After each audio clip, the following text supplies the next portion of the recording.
আগের একটি ভিডিওতে আমি আপনাদের সাথে শেয়ার করেছি কখন আমাদেরকে বুঝতে হবে এখন পাখির বাচ্চাটি আলাদা করার পারফেক্ট টাইম।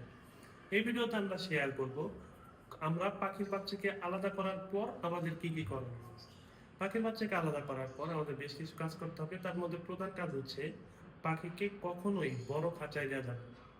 অবশ্যই ফ্লাইং কেজে পাখি রাখা ভালো, তবে প্যারেন্টস থেকে আলাদা করার পর পাখির বাচ্চাকে একটি ছোট খাঁচায় রাখতে হবে এবং পাখির বাচ্চাটিকে একা রাখা যাবে না।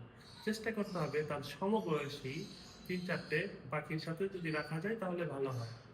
পাখির বাচ্চাকে পর্যাপ্ত পরিমাণে খাবার এবং পানি দিতে হবে এবং খেয়াল রাখতে হবে পাখি বাচ্চা সেটা খাচ্ছে কিনা। আর যদি আপনি পাখিকে প্রথমেই একটি বড় খাঁচায় দিয়ে দেন, তাহলে যে সমস্যাটা হবে, পাখি হয়তো ভয়ে খাবারই খাবে না বা সে ক্লান্ত হয়ে যেতে পারে। এই জন্যে প্রথমে ছোট একটি খাঁচায় যদি আপনি ২-৩টি পাখির সাথে তাকে রাখেন, তাহলে সে আস্তে, আস্তে ওই খাঁচার সাথে ম্যাচ করতে পারবে এবং ফলশ্রুতিতে সে আপনাকে একটি ভালো রেজাল্ট দিবে। আর পাখির বাচ্চাটিকে আপনি সরানোর চেষ্টা করবেন সকালে। সকালে যদি আপনি পাখির বাচ্চাটিকে সরান, তাহলে সে লাইট অফ সূর্যাস্তের পূর্বেই আশা করি সেই খাঁচার সাথে অ্যাডজাস্ট করে নিতে পারবে। তো দেখা হচ্ছে পরবর্তী কোনো এক ভিডিওতে।